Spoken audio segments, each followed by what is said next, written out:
Quack. Quack, quack. Quack. Quack, quack, quack, quack, quack. 12 in... I am your host, Adam Jamal. And I'm Aaron Schroeder. That is right. And this is the Quacktail Podcast, the most official, unofficial Oregon Ducks podcast on the web footosphere. And Aaron, this is a post-win episode. The sweetest. That's right. The sweetest of all episodes. Hey, Adam. Let's hear it. Before we savor the flavor, I do need to throw a little salt onto this steak. So, well, please do, because it's right now unsalted and boring. Last week I might have said some shit. I might have gone places that I feel like the regular person who has listened to us for long enough knows, oh, this guy is just filled with shit, and that is what his whole role is to be. Because if he was not on this show, he probably wouldn't actually watch college football. That being said, I went after a guy on the team that I've gone after in the past. I thought people would pick up on that. There was one true green through and through man who decided to go public with the fact that I shouldn't do things like that. That's true. You lost as a listener that doesn't know how to spell. A subscriber. Yep. So that probably is going to give us a bad review, which does remind me, if you are listening to this, to please go to iTunes, rate and review us 5 stars.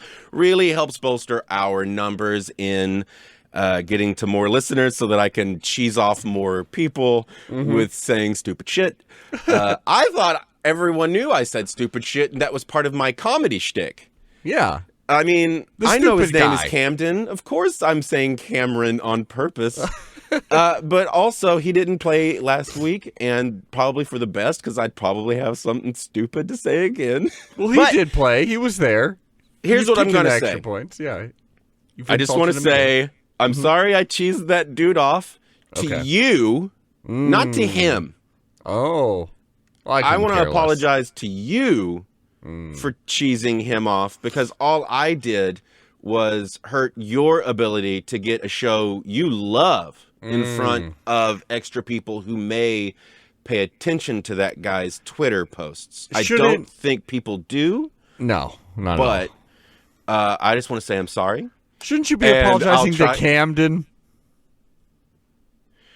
Well, he didn't play last week. He did play. He did play. He didn't score any points. He didn't miss any field goals. The extra points. Those you should get. Okay, well. He did his job. Congratulations. He was invisible. That's a job. That's true. He'll come up kind of a compliment whenever he shows himself by doing big stinky Roonies. Whenever he gets the field goal, is what you're saying. He needs to get the field goal to earn your love. Yeah, field goals are the most important, especially because I feel like we've been privy for the 2-point conversion as well, have we not? We have been going for those. It's like we have more than just the extra point on our table after we score 6. Okay. Just saying. Anywho. So, yeah, I thought that guy was kind of mean, honestly. But also, I just want to reiterate, there's not a whole lot about college sports that I actually know anything about. Yes. I'm here for the plot, if you will. I'm doing it for the plot, baby. You're here for the conspiracy. Oh, yeah. Do you got one? Do I have one? Besides, I can't believe we haven't brought this up. But what is the Michigan shit? The Michigan guy. Yeah, see, I know all the stuff about college football that's not football. I know. You keep your finger on the pulse there. I like the drama. Connor Stallion, who wrote... What a name! I know, it's insane. Who wrote a Michigan... What was it called? A Michigan... what's this scary... Manifesto. That's exactly what I was thinking about. We need to get you on that level. You need to start working on an Oregon manifesto of things that'll help us. And you need to start cheating. First, let's just say, loyal listener who's been here forever, I want you all to know, because I've brought it up in the past once or twice, but I have written for us once before, and it did not get aired because maybe I spent a full 2 hours of just talking about the background of Kayvon Thibodeau. Oh yeah, that's right. Oh, I mean, we had I a went full deep. episode, yeah. I had 12 pages just on him. So you have a Kayvon Thibodeau I have manifesto. Yeah, you got a file there. By the way, I can build wanna more. You want me to go in on fucking every player? Baby doll. Honestly, yeah, that would be great content. You should start now. God damn Why it. haven't you been doing this for the last 5 years, Aaron? Yeah, sounds good. Start with Camden. Shit, I will. Yeah, give me a I'm putting dossier. too much emphasis on like creating my persona to be anti him. I need to. I'll do a deep dive on him so that I can humanize him to myself, so that I can be a better person. You're somehow anti Camden Lewis and Justin Herbert. Which what have they done to you, Aaron? I also want to blame you for the dumb mistake I did, which made it so we didn't have a YouTube video for last week's episode. I literally thought when you first sent that to me, I literally thought, oh, he's just trying to make me feel better because he doesn't want that episode on YouTube because of the shit I was saying. Couldn't care less. I literally just accidentally deleted the file from StreamYard. And it was that thing where it was like, they literally are like, are you sure you want to delete this? You can't get this back. And I was just like, yep. Like, yeah. Like lizard brain, just, yep, I'm sure. Yep. And then it was just gone forever. And it saved me hours. I went and did something more fun than video editing. So that was pretty cool. Just to make you feel better, I've done that with recording sessions where I used to not have as good a file management as I have now. You got to have good file management. So I would end up deleting unused regions because I'm in one session working on one song and I don't want all this extra buildup bogging me down. And then I go and open up another song, and because audio files got shared in one folder, now all the music from that session is gone. Or very specific parts of it, to where I would then be like, okay, well, the bass is no longer in the choruses, and I think I remember how it went, and so I would just play something myself. Oh, wow. Because I got to fill it in. It's like, fuck, I can't do this again. You're just trying to convince the band, like, no, I did a really interesting take. So imagine a bassless, like there's no bass, it's just like a lot of higher notes. Aaron, go for it. So we're actually getting into that time of the year. That is right. Basketball, quacksball. That's right. Is peeking around the corner. That's right. I saw some shit. Peeking around the corner. Not much to say. Next time we're on the air, we will have a little bit of basketball talk. We don't fully go into basketball until football is over, because that's just the bricks, all right? That's just how it goes. I do think it deserves at least 10 minutes to round up anything that's been on the news, right? Absolutely. Absolutely, something like that. Or should we just figure if we've seen it, then everyone's seen it, so we just won't talk about it because we don't have opinions? Well, I'll bring it up a little bit before we get into some Utah talk here. Because there's really not much going on right now. I'm still learning the team, I like a lot of Duck fans. My brain can only handle football right now. I'll list what's happening while it's happening. But I dig it. It's tough right now.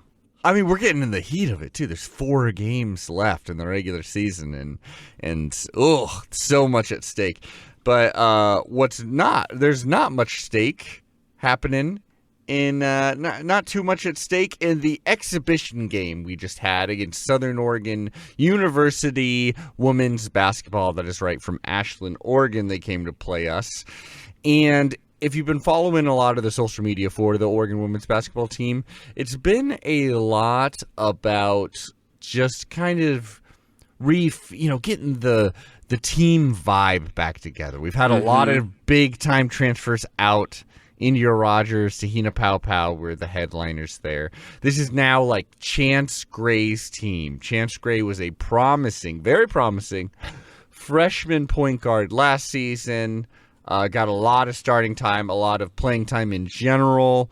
Had times where she was just like completely on fire from deep, like many times last season, and like many of our players, there were some cold streaks, which ultimately hurt us. And but the team really is built around like Chance Gray, Grace Van Sluten, another very promising freshman who's also trying to enhance her 3-point shooting game. I think she's cool as shit. Oh yeah, she's great. I there's pinged also her at the beginning of last season. I feel like is like, whoa, she's secret ninja working. She's got some real good moves for someone her size. She's still got like a lot of speed and handles the ball well, and she's tough. Speaking of tough, Filipina Che. God, these are the three. Shit. Okay, hold on. Filipina Che doesn't deserve all that ire.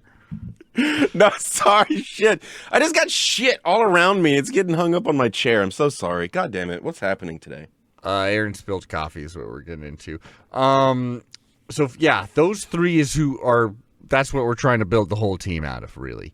We do have some promising additions, not like, world breaking kind of things here. Like these aren't like 5-star recruits, top, 20 players or anything like that.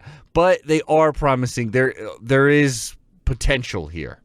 This is still, the best conference before it's dismantled in women's basketball. But like we got the transfer guard Peyton Scott from Miami, Ohio. She's I believe a graduate student. And Sophia Bell, she's a freshman. Those were our starters. Our starters just dominated Southern Oregon University, which is what you want to see. In the first half, they held. I believe it's the Southern Oregon University. I'm trying to remember. I think they're like the Red Hawks. I know that's Seattle, but whatever. There's some kind of hawk or something like that. Raiders? I don't know. Sure, they're Hawks, baby. They got once a hawk, always a hawk. I should know. I'm literally from Southern Oregon. But 31%. They held them to 31% shooting. At the half, they led 51-26. They led by as many as 34 early in the third quarter until the backups came in. That's basically what you want. There's not too much to take from this. It is an exhibition game. I would honestly like a higher final score than 76-55. But still a dominating victory, so I don't know what to say, really. I mean, I feel like we're still... Oh, the Raiders. They're the Raiders. Southern Oregon University Raiders. I remember that. I feel like we are still in the afterburn of when an exhibition game would have been the Oregon Ducks take on the women's Olympic team and beats the shit out of them. You know what I mean? I mean... It's unfortunate for all these teams that's what we're comparing them to, but that's what we're comparing them to. Yeah, I mean, you still bring up Mr. Mustachio from the 90s, like you're going to always that's the worst part about going into competitive anything is that you're always going to get compared. And I don't know who you're really talking about. It sucks to be those players that you talking about Mike Bellotti or something, Mr. Mustachio from the 90s? Yeah, Mariota. Mariota's from like the 2010s and stuff. Oh, he's from the 2010s. He's not from the. That dude looks like he came straight out of like fucking 1994. Listeners, if you needed another reminder that Aaron isn't paying the closest attention to Oregon football, there you go. But knows enough. I knew who Marcus Mariota was. Kinda, yeah. But that's you gotta. Oh, speaking of greats though, Sabrina Ionescu was in the stands for this. She wasn't in Vegas? No, she wasn't. Well, WNBA's done. First of all, she plays for New York Liberty, but she lost to Vegas. She lost to the Vegas Aces. I just figured they were happening kind of at the same time. I don't know why. Yeah. Well, WNBA's over, so she's got plenty of time now. She lost. She did lose, unfortunately. She'll be there next year, though. She got to the championship. But so I'm glad she's still, being there, helping things out. We'll see, man. I'm nervous. Dude, she's, not for her. Nervous for this team. Yeah, The talent is depleting. I will say that. Oh, it's gone. I mean, am I allowed to say now that I do feel like there's a coaching situation that should be readdressed and readjusted? Am I still out of line for this stuff? I mean, I've been being pretty. You've been brutal fencing about it to Kelly Graves for a while. I just don't think Kelly Graves is going to get us to the top of the Pac-12, which is very tough to do. But if that's your goal, that's your goal. And I think he got really lucky having some of the best college basketball players, best class ever. And he has been good at getting a lot of talent on this team again, like restocking it, but they've all chosen to leave after having unsuccessful seasons. So it's a bit rough, yeah. Is that the school just showing that they're not actually interested in promoting and pushing a betterment in women's sports? Is that coaching staff? I think they're staying not understanding how to communicate correctly with the new generation of people. I think with Duck football, for a long time they showed this trait of loyalty in Duck football as well. Of like, let's, keep with this coaching staff. In men's and women's basketball, once you've proven that you can get to a really high competitive level like Dana Altman and Kelly Graves have, it's been a while for both of them since they've been there. But like Dana Altman has done it like kind of consistently. It's been a while. He's been really injury plagued, and even this year's squad we're already having injuries. Just a little peek into the future there. But I think they're willing to give the basketball coaches a lot of loyalty to see if they can get that blend of like, oh, and now all these players are like seniors. Now this is truly a gangbusters team that can compete for the Pac-12. Well, I'll tell you this, man. November 6th is the day both teams will have their first official games. The first week for both of them is November 6th at 6 p.m. Northern Arizona women basketball will play them. That should be a blowout, as should the game 2 days later, November 8th at 6 p.m. against, I think it's Arkansas Pine Bluff. I don't even fucking know. We should beat them too. It should not be a close game. That's the only way to judge those games. Meanwhile, men's basketball, a little bit tougher. I mean, first of all, on November 6th at 1:30 p.m., they play against Georgia. Don't know anything about the Georgia team. It'll be fun to learn about both these teams during that game. And then November 10th, they play against Montana Grizzly. So there you go. Okay. It's not crazy competition, but we'll cover those when they happen, and we'll learn a little bit more about where we're at. Hopefully, wins across the board. Aaron, I couldn't have been more excited about that dominating win against Utah in Salt Lake City in front of their student section, breaking them over our fucking knee. What do you think about it? I thought the games of the previous week and this week could have been switched and made more sense to me. Oh, yeah. I can see You know what I mean? Well, like the end score, the way we played, like I assumed, I can't even remember who we played last week that it was weirdly. Wazoo. That's right, Wazoo. That's the game where I assumed we would have gone on what looked like a breezy first drive to an easy 7 points.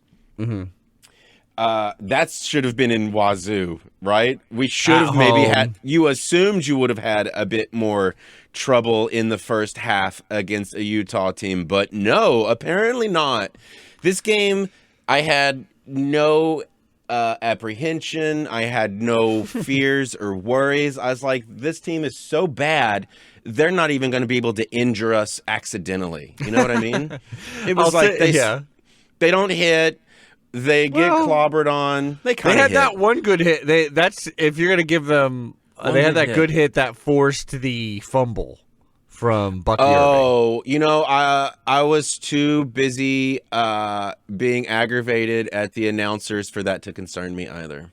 I get you. Well, I mean, it goes to show you, like, because that could have been a moment, like, if this was going to be a close game, stuff like that was going to be the reason why. Whereas, like, Utah's defense, that is definitely their strong side of the ball.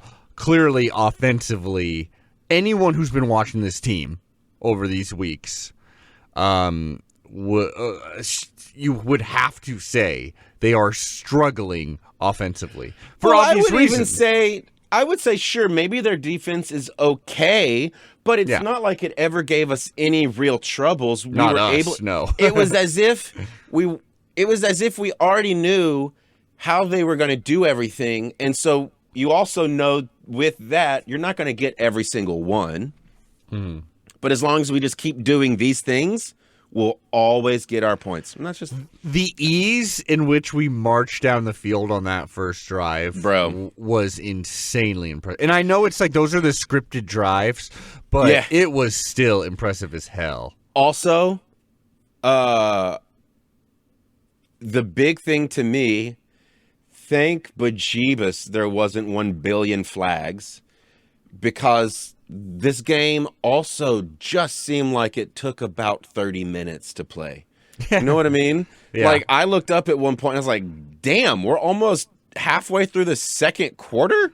Yeah. And I'm like, it's one of those games where you just feel good about the day because it's just going so well that you're like just enjoying life experience of watching a football game, and next thing you know, the game is over. Well, and then that was the other thing, is like the one moment really, it was early, in which you were like, oh, this is a little bit of a scary situation, was definitely, so we score the touchdown, 6 plays, 75 yards, under 3 minutes, bing, bang, boom. They, on their first drive of the game, go 10 plays, go 50 yards, but then on 4th and 1 are stuffed, which that felt awesome. Yeah. On the next play is when Bucky Irving gets just lit up by Junior Tafuna, one of their best players. Yeah. And fumbles the ball. He had a great day. It was a great play at least. Yeah, he had a great day overall. Like, I've seen some. He was making plays. Yeah, but then we hold them to a field goal when they start on our own 27-yard line, and then on our next drive, go 9 plays, 75 yards again, 3 minutes, 27 seconds. So it just felt like, okay, that was our blunder. Like, that sucks. That's something that rarely happens. Yeah. We rarely turn over the ball. Bucky Irving, like, never turns over the ball. Right. And another thing that I loved was, so pretty quickly after that, because then we force the interception. Tyshim Johnson's 1 of 2. It picks that game. Fucking And then we score another touchdown. And at that point, the game is over. Hithloday calls garbage time.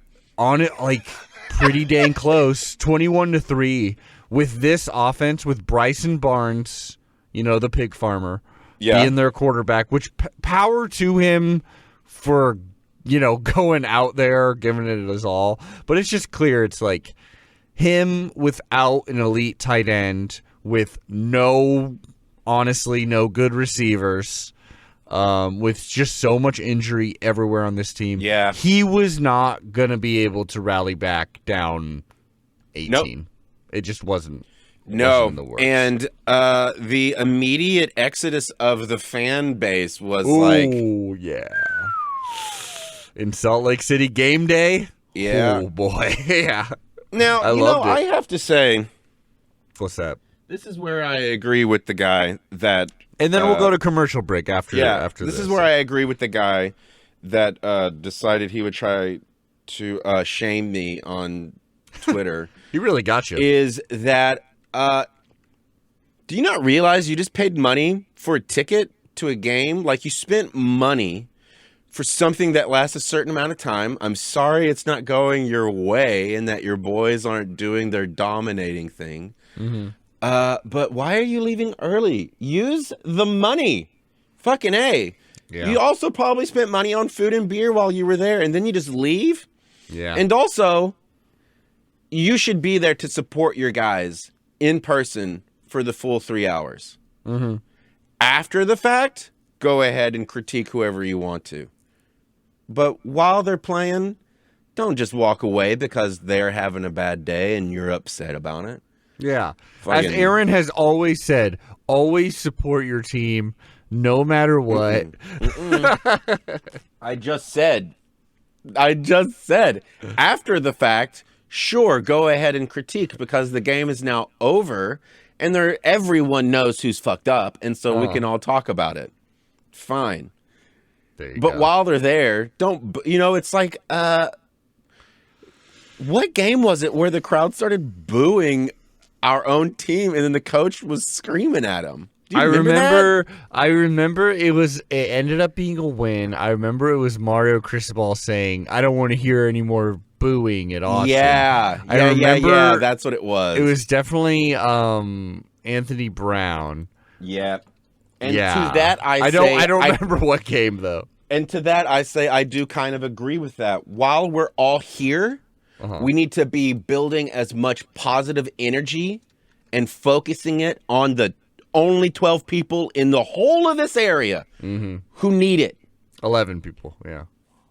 We are the 12. We are the 12. Oh, that's person. right. We are the 12. Yeah.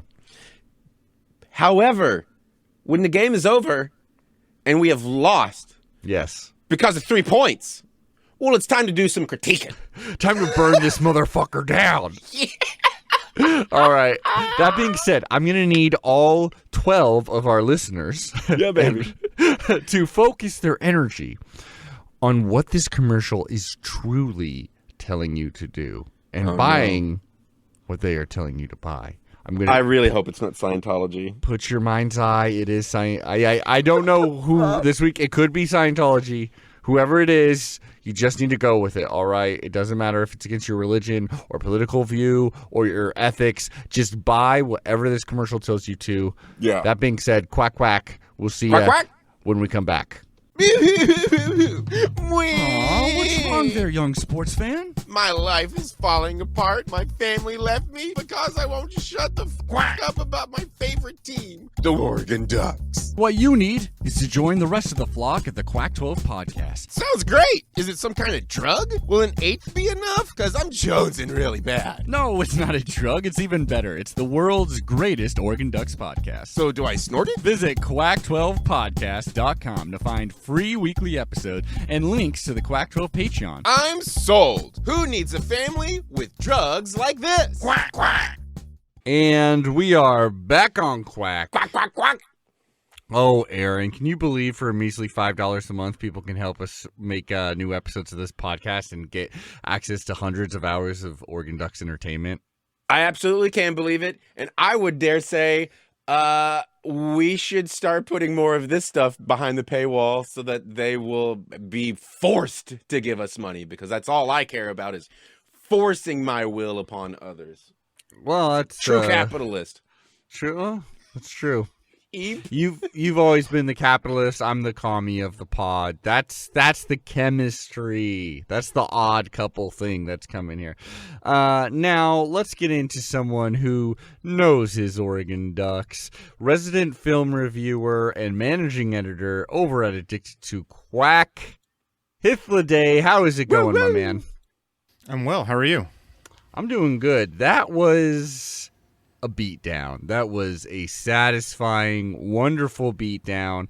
Felt familiar at this point. Aaron and I were just talking about how there was that one. There was the fumble in the beginning of the game, but what gave you just so much assurance that's like, oh, okay, yeah, no, the Ducks got this, is they hold him to a field goal, and then they just march down the field yet again. And we were also saying, anyone who's watched this Utah team, and as we said last week, this is not a team built right now to come back from a 2-score lead against a decent defense. And it kind of felt like they weren't able to come back from a 1-score lead. No. I mean, it was an absolutely dominant game, and it felt awesome, honestly. And so in that environment, it felt nice how quickly this game went into garbage time. Which, yeah. Hithliday, when was that? When was what? Garbage time. When did it begin? Oh, 35-6. Yeah, I mean, yeah. I mean, that was the final score, but I mean, Yeah. when the score became 35-6, Right, just sort of okay. the rest of it was just shouting. Well, and I loved Bo Nix still getting heated, still yelling at players who weren't running the right route or like letting people through the line or something like that. Like he was still very much in it. I love that we kept them scoreless in the second half of the damn game. Yurt? And even the fourth quarter, I felt better about like us keeping them to 0 points than us even scoring. Like I just enjoyed how clinical it all was. I watched the garbage time just because this game actually didn't have that many like meaningful snaps in it. I think it's only, about 40 on both sides of the ball, something like or in that territory. And so just because I didn't have anything else, better to do because I was waiting for the Cal USC tape to finish encoding. Because that game, on the other hand, had like 17 possessions for each team. I rewatched that again just because I was like, I need to rewatch that game. So I watched like the 35-minute version of the clips of the Cal USC game, and that is truly one of those kind of shootouts where you're like, both these teams suck. And I'm actually getting angrier every touchdown I see. I'm getting angrier at both of these teams. Yeah, It was So amazing. my video encoder, because the Pac-12 network is native 1080, but only 30 frames per second. Actually, it's 29.97, which is a Fucking disgusting. yeah. It is. I don't know if you're joking, Aaron. As like you're kind of an AV nerd, so I can never really. Well, tell. yeah, no, 29.97 is old. Yeah, I know it's stupid. Anyway, it's like the video encoder doesn't like it. Anyway, Right. So it was taking a long time with it. So I was like, well, I guess I'll just watch some of this garbage time. And first of all, I could definitely tell the players wanted another 42-6 game. Like, Yeah, absolutely. like they just were sort of like, I think they knew that they were kind of being sloppy there in the third quarter, and they wanted to be like, no, I want another chance to like clean up this stuff. And I thought it was clear from watching garbage. Here I am talking about garbage time, but whatever. Fuck yeah. I thought it, and I'm going to talk about like psychological stuff, which like so two different Dude, things it's an that I never episode like designed talking for about. me. I thought it was fairly clear that the coaches called the dogs off. Like the coaches were like, "Not cool it, guys." They were really taking down the play clock, and then Utah, sort of by the same token, like look at their final possession, they just sort of kneel it out. They're not like going crazy trying to get like a last minute score, to make it to make it more respectable or anything like that. I really sort of detected what I think was probably some mutual respect between both of those staffs. And I think a lot, the posturing in college football or like the fan speculation about like, oh, this coaching staff doesn't like this other coaching staff, or, oh, look what this guy said. Like, I think that's a lot of kayfabe, I think that's like the World Wrestling Federationification of like American discourse and like what you need for fan engagement and stuff, which a lot of I just like, this is like either for the benefit of fans or just like wholly invented by fans, but like they're still humans, and I still think that like it's still probably the case that different staffs probably relate to each other in different ways. And I thought I was detecting like Oregon was like, we're not going to do the 42-point thing, and Utah was like, we're not going to try to do the like get 12 points at the end of the game thing either. I really wish we would have done 42-6 though. I'm with the players. I mean, it was definitely within Oregon's power to do so. And if they had like in the early phase of garbage time in the third quarter, had they like executed a little less sloppily, before Oregon's coaching staff, really said, hey guys, knock it off. Like they easily would have done so. But yeah, there were actually some execution, now it was in garbage time, so I don't care. But like, yeah, I mean, it's not like, oh, they hit a wall. Like, nah. Yeah. I mean, we had a early turnover, and we did have some problems. That was a freak turnover. That doesn't really, the procedural stuff. Like, that's just this line kind of when they get yelled at, they. When they go to, like, I mean, it's clear as day on the, they commit more procedural penalties on the road than they do at home. Like, yeah, that's sort of the defining quality of home field advantage, know. But like, this line's not immune to it. I guess I'd put it that way. The fumble's a freak occurrence. It's not even really worth your time to discuss. It's just an absolute like lightning strike freak event. It is worth saying it's not like the defense really gave any yard. Like where the fumble occurred, like they were already in field goal range. You know, so it's not even like the defense gave up that field goal. Like Utah was getting a field goal no matter the instant that fumble happened. Utah was getting 3 points. So like I don't even think it's fair to say the defense gave up those 3. The really what I think about this game, I sort of when I'm writing my article or doing the film study, I sort of insulate myself from a lot of the commentary, and so like today, since I published my article this morning, I sort of come up from there and look at sort of like a lot of the the commentary, or actually I did a little bit of it. I was listening to JT's podcast, when I was making chili verde on Sunday morning after my run. Baby. It came out nice. The a little bit of hominy to absorbs a little some of the acidity, leftover acidity from the tomatillos. That sounds delicious. What? A little NPR time. I love it. Nixtamalized corn, because the lie, it's basic. And anyway, the Thank you. Anyway, well, the tomatillos are highly acidic. Anyway, well, it's because after the acid bath of the tomatillos, which breaks down the pork, you then put in the hominy at the end when the extra, basicness of the lye, it cuts down on the extra acidity. This is what you get when it's a beatdown. We have time to talk about this stuff. Yeah. I sort of, look, I'll put it this way. Lots of Oregon fans are like, this was the most complete game. Of course it was. Utah's not a very good opponent. Right. Yeah.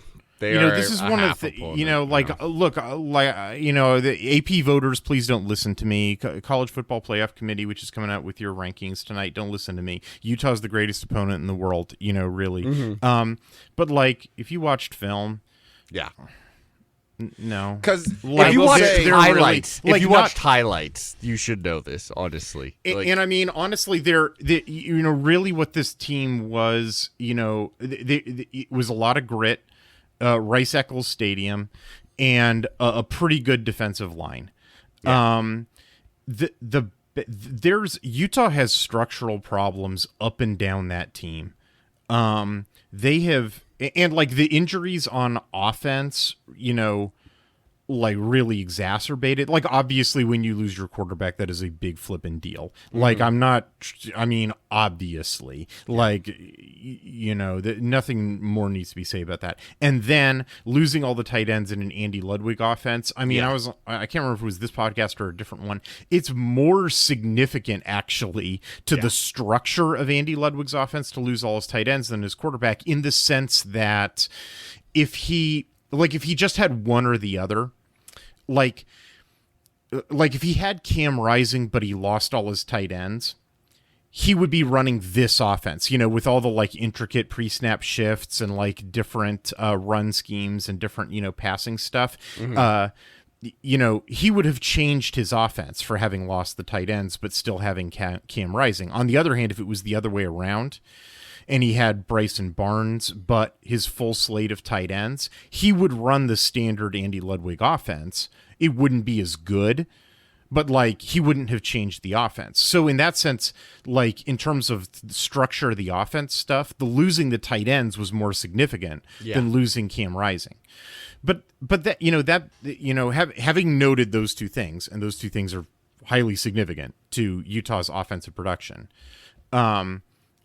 highly significant, and the structure of Utah's offense, and therefore the ways that Oregon had to scheme, for it. And, yes, it's also true that Utah in recent weeks had been beating people with their offense because, to my surprise, Andy Ludwig, had actually dealt with the fact that he had to change his offense because those tight ends were out, in ways that were much more creative than I would have ever given him credit for.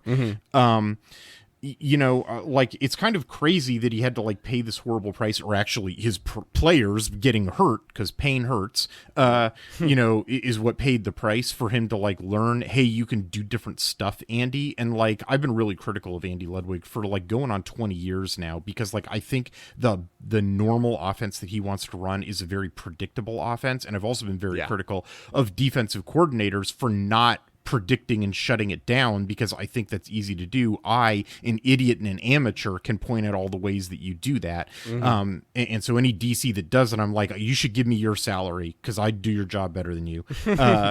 But anyway, I was very surprised by how well Andy Ludwig, given that he couldn't run his normal strategy, came up with new and creative stuff, the intricate pre-snap shifts, using wide receivers in unconventional ways, using Sione Vaki, the safety. And so, I was actually genuinely surprised by all of that, and sort of gave Andy Ludwig a lot of attaboys for that. He was also going against Cal and USC. But yes, this is true. And a lot of the stuff that he'd do, to be a little more specific, a lot of the stuff that he was doing was okay, my quarterback can't throw more than about 5 yards downfield accurately. So how do I create big plays from that? Well, I need to get the defense out of the way so that 5-yard throw down the sideline, there's no defender in the way for the next 20 yards so that he can run down so how do I do that? Well, it's a series of intricate pre-snap motions to make that happen. And so, to his credit, he did that. And then also, to Cal and USC's shame, they fell for it. But then what happens in this game is that he sort of shot his wad. Tosh Lupoy watched that film and they were ready for it. And then also Andy Ludwig. So credit to Tosh Lupoy. I know I was sort of sounding like Oregon didn't do anything special, but they sort of did, they knew all those tricks. And if you read my article, I have several examples that I think were really cool of him, hey, he knew it was coming and the dude didn't get fooled. There's this one of Jaleel Florence I really love, where the whole play, it's super, super clear how the whole play is meant to get the entire defense running in one direction, and then the plays goes the other direction. But Jaleel Florence ain't fooled. He runs with the dude. He runs through the wash. He doesn't get caught up in the wash. He tracks that dude and he makes the tackle. It's a 1-yard gain. It's you can see clear as day. This is what Andy Ludwig was trying to do. Oregon was ready for it. Jaleel Florence was a better athlete and he made the play. And it's just bam, if anybody doubts that Josh Lupoy is a good defensive coordinator and he came prepared for that shit, or B, that Oregon doesn't have superior athletes like that. I mean, that play alone ought to put it to rest, but then I put 4 more, really put it to rest. So anyway, all of that is cool. But then I also had to admit in my article, I was looking for, I thought this was going to be game 3 of more creativity. And instead it wasn't. He really didn't have any more tricks up his sleeve. And I was man. So in that sense, this outcome was sort of well, if Andy doesn't have any new stuff and he's going up against a defense that's actually ready to play, honestly, I would love, it's unlikely, but I would love to play Utah in the Pac-12 championship game. What it would take is them beating ASU, which, hey, that is a living, breathing defense if there ever has been one. Pretty solid, honestly. They're fun to watch. Just got to win. And then Washington. I don't know. Which, Israel doesn't seem to agree. They have a defense. They have a defense. That is correct, Okay. Adam. Yes, I'll say that. Which could be enough to stop Utah's offense. Okay. Number 5, Washington. That is also a correct statement, Adam. Washington is and should tell you something about USC and Cal's defenses. Yeah, wow. Washington is playing down to everybody right now. Then they play against Arizona. That's actually at Arizona. That's going to be a tough one. And then against Colorado. Yeah, which, game of the year maybe between the teams that you wouldn't have ever guessed, huh? No. The Territorial Cup. I mean, and it's not like these two teams like each other. It's possible, and if Oregon State I love the lost Territorial twice. Cup, man. Those guys those guys got their priorities straight. Like here's Arizona history. Priority 1, establish football teams. Priority 2, become a state. I am. This season has made me realize, like, I'm gonna miss those Arizona schools more than I thought I would. I love these guys. I mean, they play some at times terrible football to watch, but they've been fun to talk about this season. Yeah. So this game, I don't know. I feel like we've already covered about everything I would say about this. I mean, that's one side of the ball. There is something else, or there's a couple other things to be said on the other side of the ball when Oregon had on offense, which is that like it, but also like this was like foreordained and predicted and written, and I know that it was predicted and written because I predicted it and I wrote it. And hell, I wrote this over the summer. When I was writing my roster preview of Utah, is that like. And like, boy, Utah fans didn't want to hear it, and they have not wanted to own up to it in the post game. The back end of Utah's defense sucks. Like their secondary is bad. Like, and I don't just mean like they're lacking athletes, but they kind of do lack athletes. Like that's all over my article, like where Oregon is winning through athleticism, because those clips are useful for Oregon fans going forward. Like, let us compare where Oregon's, just natural physical talent is compared to this other, team. But what the clips that I left out of my review article, but which I was including in my preview article because it's relevant for predicting the game, and which, like, I think Utah's next opponent is Arizona State. So like my counterpart in Tempe, which probably doesn't exist, but if she did, like what she would be doing is like looking at this game and saying, and previous Utah games, and saying, holy shit, there are a lot of coverage busts from Utah's defense. Like, and I don't just mean, when I say coverage bust, I don't just mean like the dude is trying to cover this guy, he knows where he's supposed to be, but like, shoot, he's just not fast enough, or he thought he was going left but the dude went right, damn, he got juked, or whatever. That's not what I'm talking about when I say coverage busts, or when I'm talking about like man zone assignment confusion. I'm not talking about like, man, he just got beat. I'm talking about like he ran to the wrong area, or like he thought he was supposed to be covering that dude, but actually you're supposed to be covering that dude, or you thought he was supposed to be carrying that zone, and instead you're supposed to be covering that zone. That stuff is all over Utah's film, and I put lots of clips of that in my Friday article. Now, you don't see that stuff in my Tuesday article because that's not useful for the Ducks going forward, because they're not playing Utah, ever again. So like, who cares that from a Ducks perspective, it doesn't matter that Utah had all those coverage busts, but like Arizona State's film reviewer would care. Arizona State ought to be looking at those clips and saying like, oh my God, So anyway, as a way of sort of explaining why, like, here's a stat that you'll see in my article. Oregon's first 25 play calls, only 9 of them are runs. Like, it's 16 to 9, or a 64-36 split, a pass to run. And really, those runs, they're really just when they get to the red zone and the defense compresses. And so, like, everybody who's been going on and on and on all, weekend about, like, oh, what a physical, Oregon was out physicaled them, like this was a 3 yards and a cloud of dust game. Like both of these teams were just like 3 yards and a cloud of dusting each other, and Oregon was getting actually 4 yards, but Utah was only getting 2 yards, and so that's why that doesn't describe this game at all. Like, that's not, Oregon came out throwing, and the reason that Oregon came out throwing was that they did pretty much exactly what I told them to do. I mean, not that they listen to me. But when people would ask me, like, how would you game plan this? They did exactly what I suspected they would do, which is neutralize Utah's pass rush, because their pass rush is the entirety of their pass defense, and then just pick apart their really problematic secondary. And that's what they did. And so it's like, all, and that's why they, hey, that first drive, right, is like all passing, right?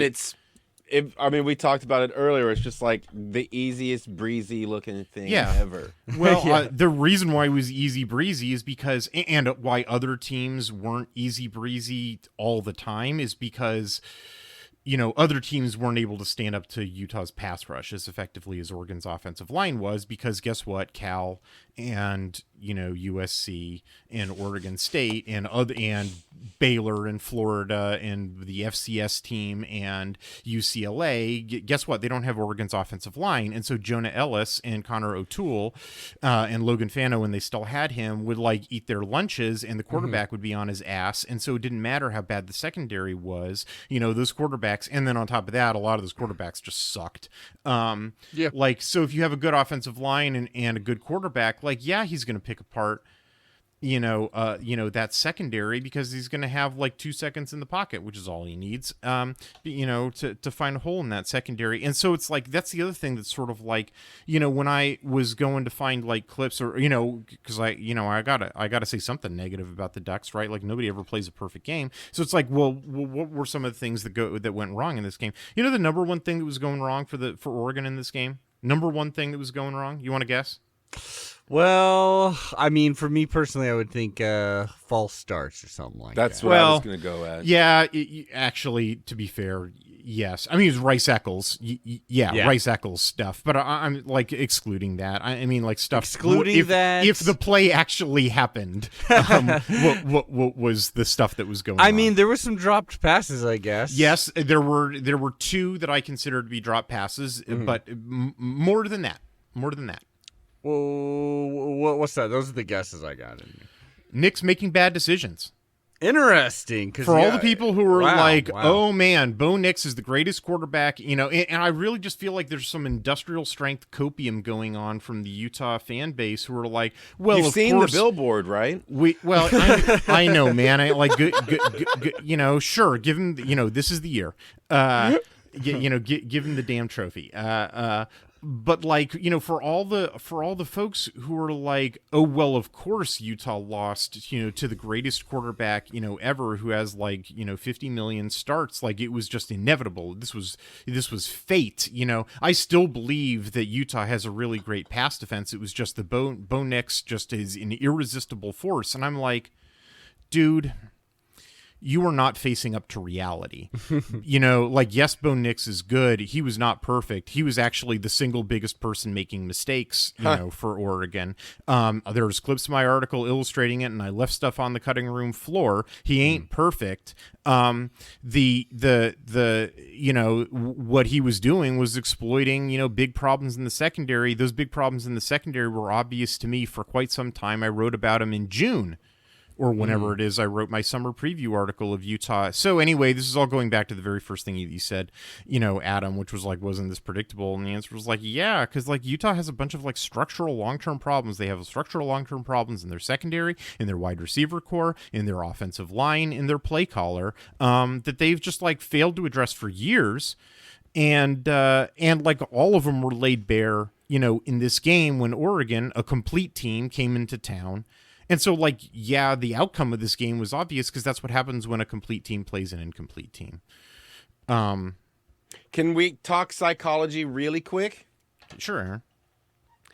Okay, so we now know that he made mistakes throughout the game, but then overwhelming. I'm just saying, of what the we did things wrong, that you could say were problems. Would you say that his reaction, at the end when he was really still getting huffy puffy about you go here, blah blah blah, would you say that was overcompensation because that was something that the team was aware of, and so he needed to no.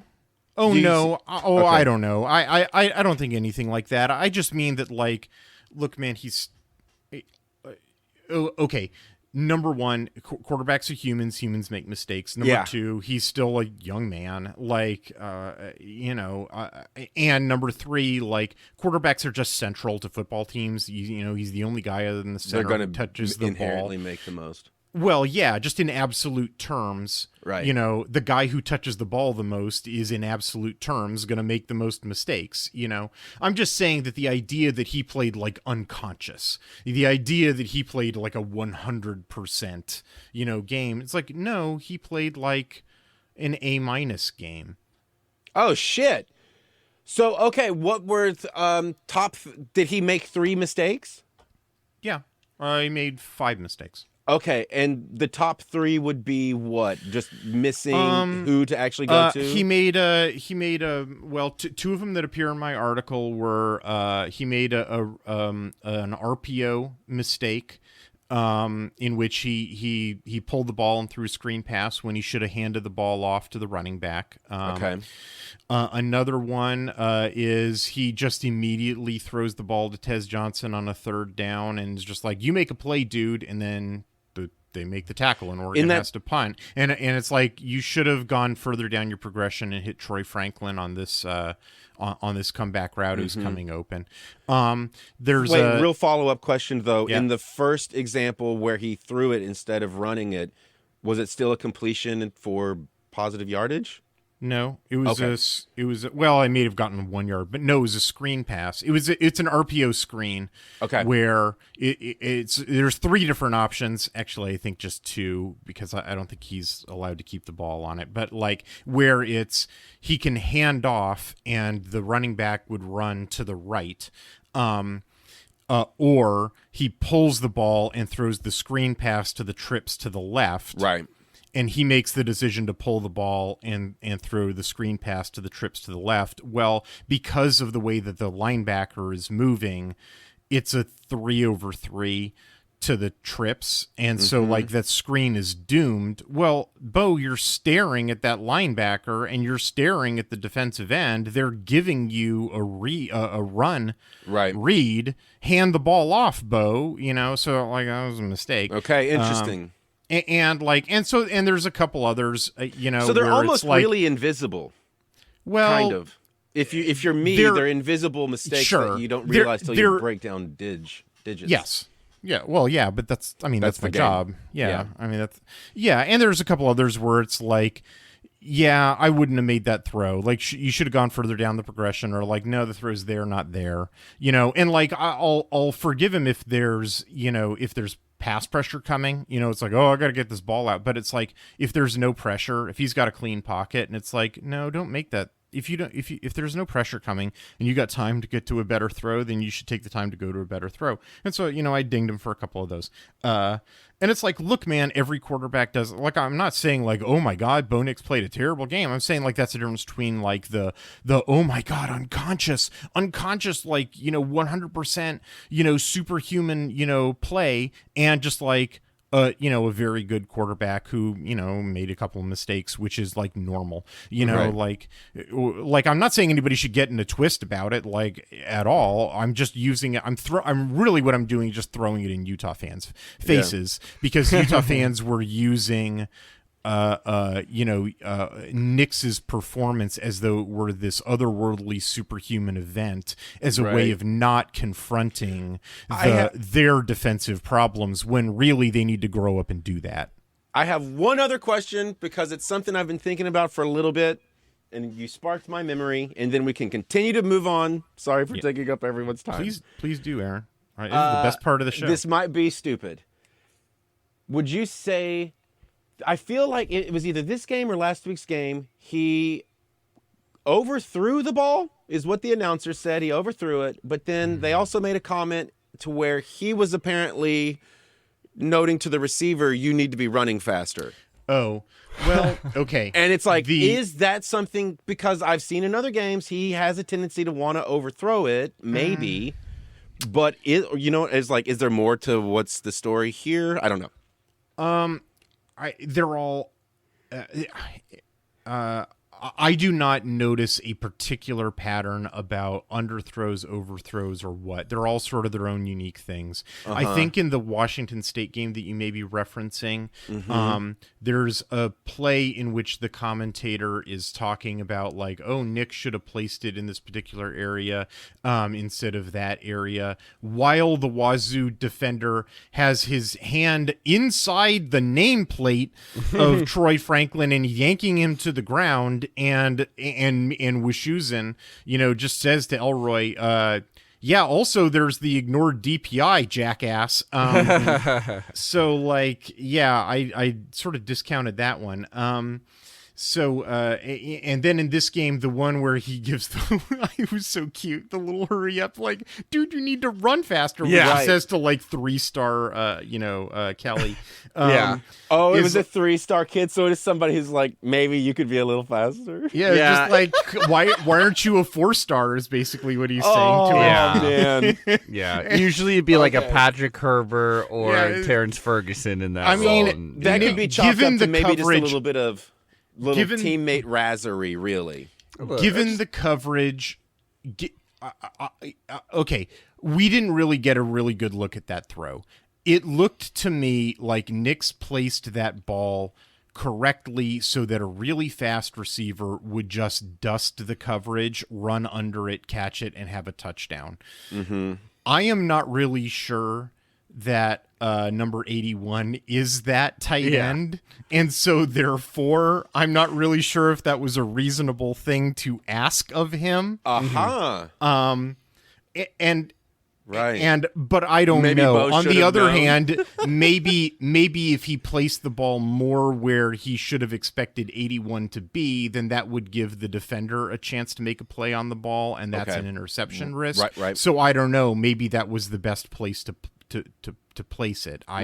It's hard. It's really hard for me to say without having a better camera angle. To be honest, I mean, I'm gonna go with the fact that now that I know it was a 3-star, this was more of Bo kind of being like and now I'm gonna let go of you on the bicycle on your own now. Can you stay on?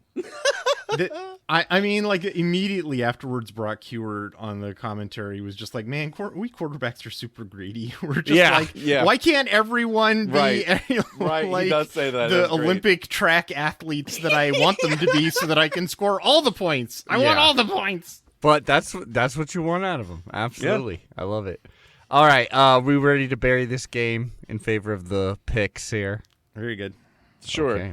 Yeah, I feel like I got all of my great little questions out. Oh, wait, I just wanted to make one more comment. It was earlier when Hythloday was talking about we were just able to sniff out everything they were trying to do offensively. Mm-hmm. There was a run play that they did that I enjoyed because right before the snap, they're they're in the big camera that's looking, sees the whole field. And so you can see the Oregon sideline, and you see Connor Stallions. you see the coach go like this. He kind of leans forward, and it's like he's in the bottom left-hand corner, but he goes like that. And then as soon as the play hits, all of a sudden you just see our two guys come exactly like that, and they lost 3 yards or 4. They were behind the line. And I was like, holy shit, that was right there in the moment. He was like, this is what they're doing. That's because we read their signals. Aaron is stealing signals now. Yeah, Aaron. Aaron's getting paid by I was Michigan. like, oh shit. Yeah. Well, it was just a comment of oh, we are so on top of them that with that play, I was like, this is. That's what Hythoday's been saying is they're a readable offense. Somebody, I mean, that's what They're so readable, I could see it. I've been saying about Andy Ludwig for years, man. Somebody asked me that question in the comments of my article, about, because I put in a clip of of a particular play that Oregon blows up with basically Dorless shifts just before the ball is snapped, and it rejiggers Utah's zone, their offensive line. It changes what their zone blocking assignments are, but then their offensive line, because I kind of think their offensive line coach has been dropping the ball in coaching.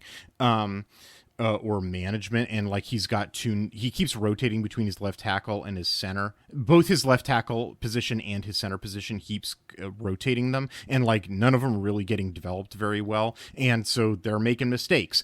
And one of the mistakes that they make is they don't, like, when the zone assignment gets scrambled, when Dorless makes that shift, like they don't combo him properly, and so he runs in and he blows up the design play. That causes the back to scoot out, and then Birch, because Birch is playing it correctly, he gets off the left tackle and shuts the play down.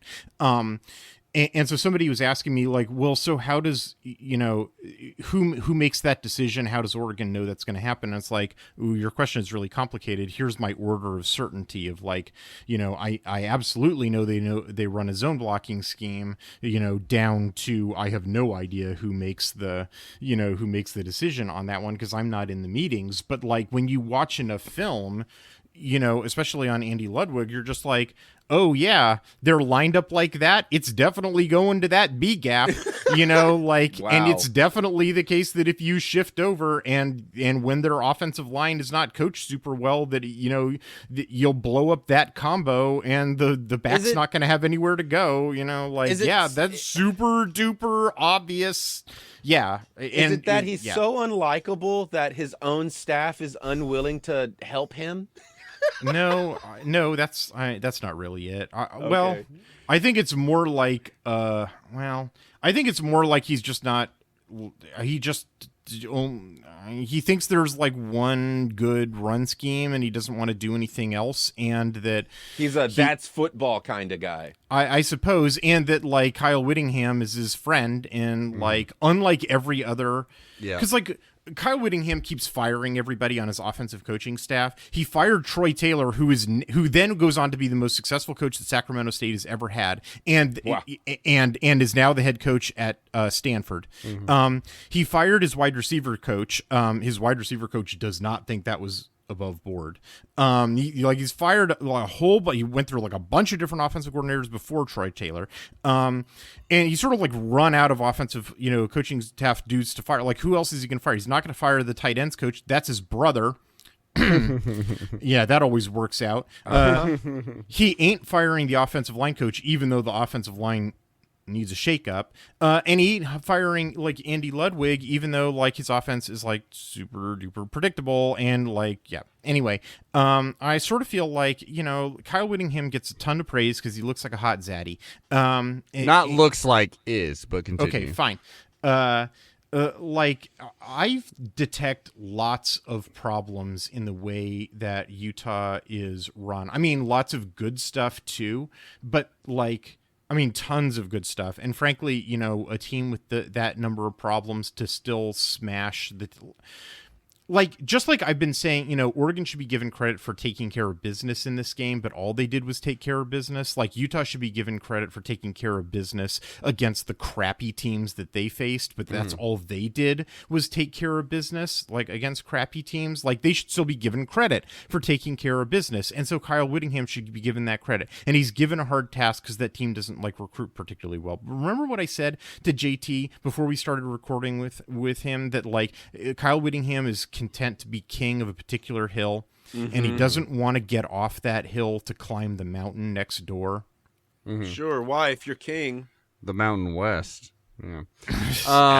Ouch, Adam. Now, before we talk about a team that will never play again anymore, let us get into our most popular segment here, which is The Pigs. The Pigs.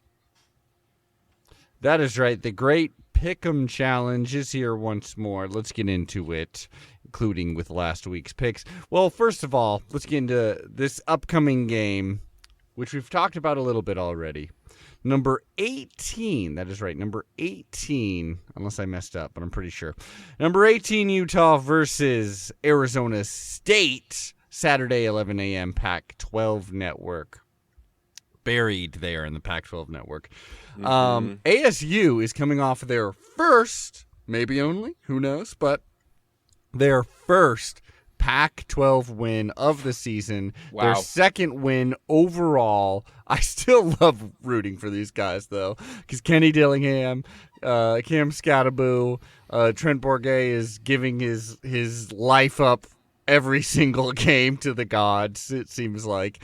But they got a win. It was a dominating win over Wazoo, who is spiraling right now. So now they're going against a team who doesn't have much of an offense. But like I said, the Sun Devils actually have been able to mess up some other offenses to keep it a close game. Games that they shouldn't have been close in theoretically. They're not allowed to go to a bowl game, but they're still playing very hard. Utah coming off of a tough loss, but still have a lot to play for because they are actually still in Pac-12 contention. If they win out, they got a pretty dang good shot of making it there. It's not in their own, destiny, or they don't control their own destiny, but still, they got a good shot. So they're still playing for a lot. Aaron, who you got in this one? God dang. Just having seen them play, and it was easy breezy, beautiful cover girls. Mm-hmm. I think, but that's us. And I mean, we're not going to lose a game for the rest of the season. And they looked like a joke. And I'm gonna have to go. With the Sun Devils. You're going with the Sun Devils. I respect the decision. The Sun Devils are talked of as a joke. Yes, to people not watching, sure. I think they're the best 2-win team in the country. Wow. I haven't done any research. Okay, yeah. There you have it. Okay, I have no idea who's going to win this, but I really want the Sun Devils to win it. It'd be fun. I mean, just because why not? The reason why not is because their offense is just not typically there. I'm gonna go with Utah on this one. I think they'll be able to mess things up enough. I think it'll be close. I definitely think it'll be close. Am I crazy to think that Utah should be unranked? I kind of think so. I don't think they deserve a number after what I saw, and that's why I think ASU could actually win. Is I think that thing overbloats what they really are. Well, their losses are to top 25 teams, like Oregon State and Oregon. And is Oregon State a top 25 team? Maybe they're not.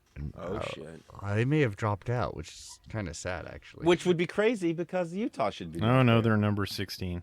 They're number 16. Okay, yeah. So, like, on paper, if you look at just that, and then the best teams they've beat, I don't know, I guess UCLA, which is ranked, I believe, then, too. So, I mean, I wouldn't blame people for voting them not in the top 25. I'll tell you that. If you're actually watching them, it kind of feels like they're being given credit for, like, we know you're injured. You still only have 2 losses. Here's a number 18. But yeah, no, I agree with you. It seems a little ridiculous. How about you, Hith? What do you think in this one? I have Utah. They're home. I still think their defense matches up really well with Arizona State. For all the stuff that I said about Utah, I still think their defense matches up well against Arizona State. I still think Arizona State is a pretty actually Arizona State and Utah look a lot alike in that in the sort of like the hands they've been dealt this year are like not real great hands, and it's sort of like how they're managing it. I do sort of think that, and like they should be credited with like playing a lot of teams pretty tough. Like I don't think Utah's going to like run them out of the building. But I do think that just Utah's a too tough of a matchup for them. And I also think that their game against, their win against Wazoo last week had a lot more to do with some stuff that's going on with Wazoo. Tell you the truth, I did not watch that one. I didn't watch it. I mean, I watched it because Arizona State's an upcoming opponent for Oregon. See, I could have used all of that information before I decided to give my vote yesterday, so that's sorry. fucked up, dude. He is our guest, and you didn't You ask. came on, and you made me believe one thing, and then you immediately said, even though I said all that, I still believe this other thing. We are better than Arizona State. Well, I mean, nobody asked, but like, Oregon sort of deliberately limited their rushing, against Utah because like they're Utah's rushing while gettable is like it's not worth attacking given the relative strengths of their passing versus their rushing defense. Like Arizona State needs to rush to win, because like Scadabo's their best player. Actually, that's not quite true. But like he's the player who has the highest leverage for them given the rest of their situation. And like, Utah's just in a position to shut him down. I mean, I guess I say that and he could have a big game, but like, I think that Utah's going to shut him down. And if they do that, then that's it. Like I can see a scenario in which Bourget connects with guys like, Conyers, to play well, or in Badger, like, I mean, Badger's a pretty good receiver that like nobody knows about against Utah's secondary. I just think that they're going to just absolutely I think that Utah's pass rush is going to absolutely destroy ASU's offensive line, and Bourget is going to spend most of the game on his butt, and so therefore he's just not going to be able to activate it. And that like that Arizona's only real hope is Scadabo doing Scadabo magic, and that Utah's also well situated to shut that down. And so that combined with Utah playing at home means that even the like anemic Barnes based Utah offense will score enough points to win this game. Shit. Well, I'll continue to fall behind in points. Let it roll, Adam. All right, let's go on to the next one. Here we have it. Oregon, number 6 Oregon versus Cal. It should be Oregon. Oregon. Especially after watching Oh boy. them play USC. Did they lose? They lost by 1 point. Oh my God! They had. Aaron, did you not watch this game? This game was nuts. Game of the week, man! It was like one of the games of the year. Honestly, it would be if just Cal said they're beat USC. So bad. Well, that doesn't mean it can't be a game of the week candidate. Well, I guess it's super high scoring though. Is that the It's idea 50 to 49. 50 to 49. It came down to like Wilcox, I think to his credit, went for a 2-point conversion at the end of the game, and USC's defender, slaps that shit down, and like, hey, Alex Grinch's defense plays to win, man. Like, they went to a hostile road environment in Cal Memorial Stadium, and they got the win on the most important play of the game. People got to face up to the fact that Alex Grinch, he plays to win when it matters. They got to extend that guy. It's all true. All these things are very true. So, not only that, but Aaron, I got to tell you about this moment. There was a moment where they decided, like, right before the half, USC was trying to go down and at least get a field goal or something, do some magic.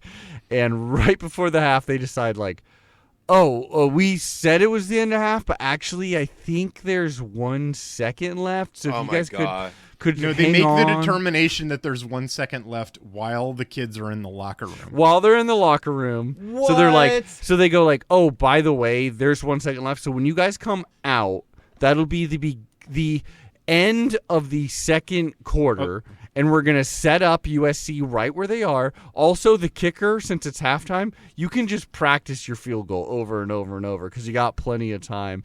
And then they come out, Justin Wilcox, there's 1 second left in the second quarter out of halftime, and Justin Wilcox fucking ices him, which is a badass move because he's like, I got timeouts from the first half. Apparently, and so he like ices him and he misses the fucking kick. But also like it was just USC Cal, just like Cal was having just huge runs ripped off, like 50-yard runs, just boom, like basically untouched after you get past the line. Meanwhile, USC was just throwing to everyone open. Caleb Williams was just doing his thing. Like the one way USC can win, it looked like that. But they were down by like 2 scores in the second half, but Cal just could barely not do it. They almost did it. Oh, shit. This was the game that I think we did weird predictions on, and maybe I said it was going to go to like double overtime or something.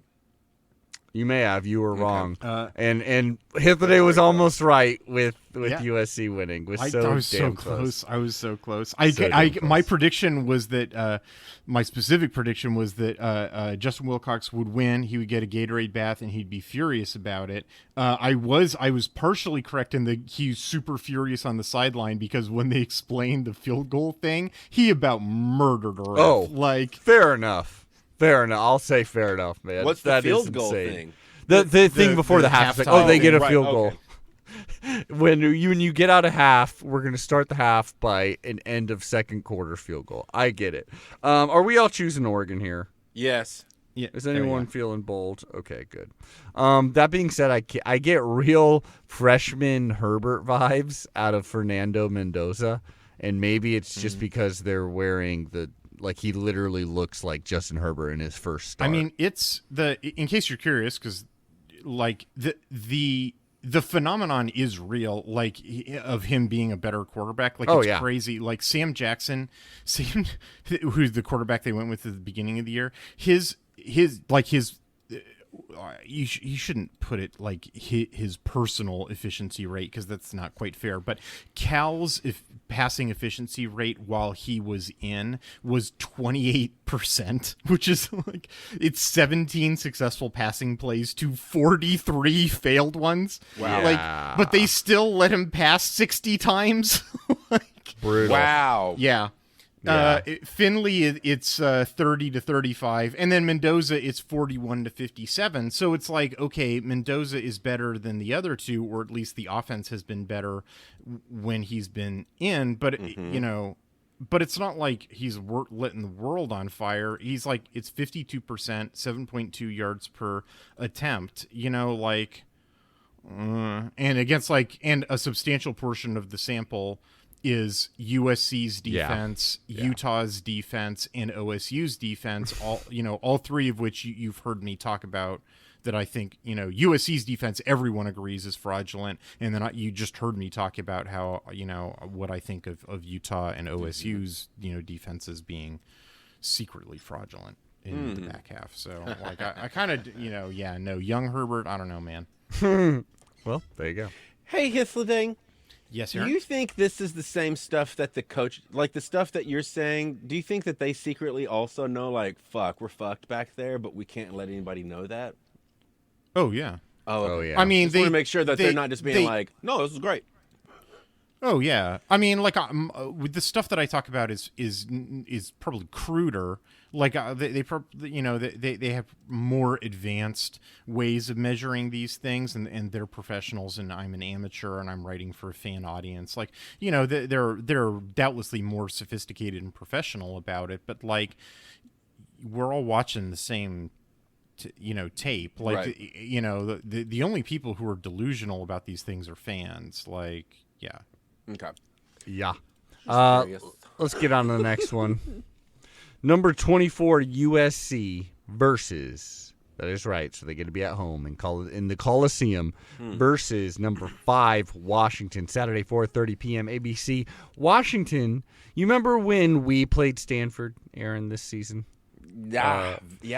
There was those 2 early field goals, and so they had like a 6-0 lead. Oh, yeah. But then we just dominated pretty quickly after that. Like a few games, actually, that we've played. Well, Aaron, Washington, it took them like it did against Arizona State, like it did against Arizona. It took them till the very, deep in the fourth quarter to pull away from Stanford. Stanford was going down the field trying to like put together like a game-winning drive. It was like 4th and short. They had the play dialed up. We're about to get like a big first down, and the dude just like drops the ball. Washington then scores like a quick touchdown. Kind of puts it out away, but like this game was super close. This is after being super close with Arizona State, so these are technically two of the worst Pac-12 teams. Were they crushing their favorite thing to crush, which was getting major penalties the whole game? Washington? Yeah. Not really. It wasn't a game built on that. It was a game of like, God damn, Washington's defense. I mean, ain't it this time? It was curious yet again that Stanford receivers kept trying to catch the ball one-handed. I mean, somehow against Washington. Why opponents just keep trying to do that? It's like they're trying to moss everybody. I don't understand it. You know, one hand behind your back. It's the reverses where maybe there were calls that should have been called that didn't get called? Aaron. In the Pac-12? How could you suggest such a thing? Well, then, see, I think this is the storyline, is that I think... They finally go up against a team where the refs are going to protect him. Well, there's Hithle, you brought up the whole kayfabe thing, and I have long held a silly, I've decided to believe it. Let's say, I've decided like, no, this has got to be true. Is that there is a very real kayfabe situation happening in which every season there are certain teams the league itself wants to propel. Oh, yeah. So therefore, You're dogs are conspiracy called theorist, off a bit more. And I think this season is Washington. What league? It's dissolved. They're like, we got to help the team that helped kill this conference. Yeah, exactly. We have to help them Stockholm out. syndrome. There is always money to be made. Whoever's decided to make it this season has decided this Washington team is going to get to be the big team. Oh, That's what okay. I'm saying. Okay. The conspiracy is Washington is destined to take this thing to the tourney where we beat them. It's Halloween. You're proposing that zombie Don James has risen from the grave and is back handing out checks. All right. Fair enough. Well, Aaron, who do you got in this one then? Oh, I think it's Washington. I think they're gonna. Dare I say, does Seattle right now need a big win of having? It's in LA. Yeah, but having an undefeated college football team this year to take our eyes away from all the local politics, and I say yes, Adam. Okay. I say this was bought to pander to the people. All right. I love your conspiracy mind. I think that this is the game in which Washington is finally kind of caught with their pants down. I do think the sure thing with USC is like Caleb Williams is going to dance around in the backfield, make something happen, make some mistakes. I'm sure that'll happen, but also just find his receivers. Just get it to his pretty awesome running back. I think USC will be able to kind of just. I think it'll be a shootout, and I think USC will win at home. It'll be Washington's first loss. I honestly don't want it to happen because it'd be better for Washington to be undefeated for high we price. don't need USC fucking with the way the locks work. We're right here in the middle. USC can't try and raise the water so that they can come up because that'll bring us down. I'm going with USC in this one. I think Washington's been vulnerable enough, and I think USC's the only thing they're really good at is the one thing that may be enough to take them over Washington. So I'll go with USC. Who do you got, Hith? Oh, I already made my call in this game. Oh, that's right. Washington. I love it. I'm sticking with that at the end of the season. I mean, I should have gotten it with Cal. Like you no were joke. so damn close. I should have so damn close. I just didn't take into account the brilliance of Alex Grinch's last second defense. No one scores 50 on Alex Grinch except for the people that have done that in the past. I was about to say that they broke your winless thing. I know, but I mean, Sorry, bud. look, man, I literally I close. should have had it. You missed it by 1 point. Cal, you Cal clearly did have their damnedest almost to give the been. game away too. Like if you Yeah. read Avanash's article and write for Cal, it's just like it's like humiliating how many different different fumbles and just single decisions they could Late in the game, there was that fumble, and I mean, was it the there's a punt bunch too? of them, Like a yeah. fumbled punt. Like Jesus, I know, it's- man. I mean, it was a whole Cal could have easily won this game by 20 Yeah. points. Wow. It was bonkers. They didn't. They. Yeah, Okay, I'll go watch like the not fast just version. like have I already picked this game, but just like I would, even if I were just naively doing. I mean, even if I were doing so without having already made that prediction, I would pick Washington just on the Washington has a defense. Like Washington and USC both have top 5 offenses in advanced metrics. USC's defense is non-existent. Washington's defense is existent. So therefore, Washington is more of a complete team. So therefore, Washington. USC is playing at home, but who cares? It's one of the California schools, so it doesn't matter. It's a weird one. It'll be funny if USC loses. It'll be funny whoever loses, honestly. Okay, Washington State versus Stanford. Stanford is on the upswing because. But are they? But are they? Aaron, you nailed it. They were competitive against Washington, but seemingly anyone is right now. Wazoo is definitely on the downswing, especially after starting off strong. Like beating Wisconsin, beating Colorado State, beating Oregon State. That's their best win of the season so far. But then they have really spiraled after the butt kicking by Oregon and such. So this is a pretty bad game. This is the game to miss. I mean, it could be close. So in that regard, sure. I mean, they gave it the best time slot. It looks like. In the best channel too, Pac-12 network. I don't. Fuck, Aaron. I don't know. You choose, and I'll choose someone else. That's about it. That's all I gotta say. Okay. Then I think the victor in this game is Washington State. Okay, going with Wazoo. I respect it. Because I'm going with Stanford. I think they've shown enough spunk. Of course you are the biggest fan of Stanford in the world. Well, against Wazoo, sure. Once a Stanford man, always a Stanford man, right, Adam? That's right. That's right, baby. I love me, my Cardinal. I don't know. I just because I had to choose someone. Why not choose Stanford, I guess? I think it's because it's secretly in Skull and Bones. Yeah.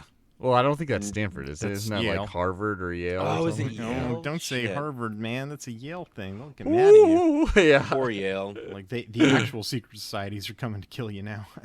Yeah, I mean, it can't be that good of a secret society if they won't shut the fuck up about being in it, right? I'd rather view the what are they called? The Wiffle Poofs or whatever. Hufflepuff. That's the Glee Club. The Glee Club is who I was going with. Hit of the day, who you going with in this terrible game? Every one of the advanced metrics and Las Vegas has Wazoo big, which is obvious. Oh boy, I should go with Wazoo. Going with Stanford requires believing. It requires believing that Wazoo is. It requires believing basically that Jake Dickert is going to MSU, and that Cam Ward is going to transfer out, and all the rumors, all the message board rumors about this team is just completely quit and is done. So I guess I'll put it this way: if Stanford wins this game, that's it. That means that all the things are true, and that I just never pick Wazoo for the rest of the year. But but that hasn't happened yet. So I'm still going with like every metric is like over 80% on Wazoo, and I'm not going against math on, math versus message board rumors. Actually, message board rumors have a pretty good track record against math. Yeah. but not yet. Did you see that message board rumor of the guy being like, I'm pretty sure I snapped a picture of Connor Stellions. Yeah, right. I don't know. And there's a lot of photo confirmation is so bias, fucking right? funny. It's like message board rumors will say 10 million things, and then you forget the 9 million things that are wrong, and the one thing that was right gets dug up. That's Yeah. really what's going Aaron, on. you got it. So, I'll like, show you this sometime. There is a photo of like that Connor Stallions guy, the Michigan, dude. There's a photo because he did it again, supposedly, again at the Oregon-Washington game last year. And there's this message board guy that's like, yeah, no, I saw him filming just the sidelines on his phone. And so eventually I was like, hey, man, what the fuck are you doing? And so I snapped a photo of the guy and I sent it to the AD and no one listened to me or whatever. But the photo is the funniest thing of a guy just getting caught, like with his hand in the cookie jar. He looks like it's the stupidest thing. yeah, the way he's amazing. turning his face and looking He's back, just like, what, huh? bro? it's funny as hell, man. I love college football espionage. This is the kind of scandal I'm into, Well, the not thing that having freaks Hitler on your board or My whatever. yeah. the part of it that I'm like, I really want to read this thing is like the 600-page You could. You want to read that? plan on how he was going to take over. Oh man, and it involves like a sociological theory that's been completely discredited since the 80s. Like, Oh God. it's the kind of thing that I'm like so that, excited like to- I dumbass wanna read it. amateur anthropologists come up with to like it really infuriates professional academics. Like, yeah, Aaron, you have to get it and you have to do a review for it. I will. Okay, good, I'll look it good. up. Maybe hopefully it's public information. I'm afraid that you're gonna like convert to whatever it is. I don't know why I Only the have. Unabomber can make me do that. Oh boy, Colorado. Moving on, Colorado versus number 20, Oregon State, Saturday. Oh wait, number 20, is that right? Who knows? I don't. I have 16 on ESPN. Yeah, this is wrong. Saturday, 7 p.m. ESPN.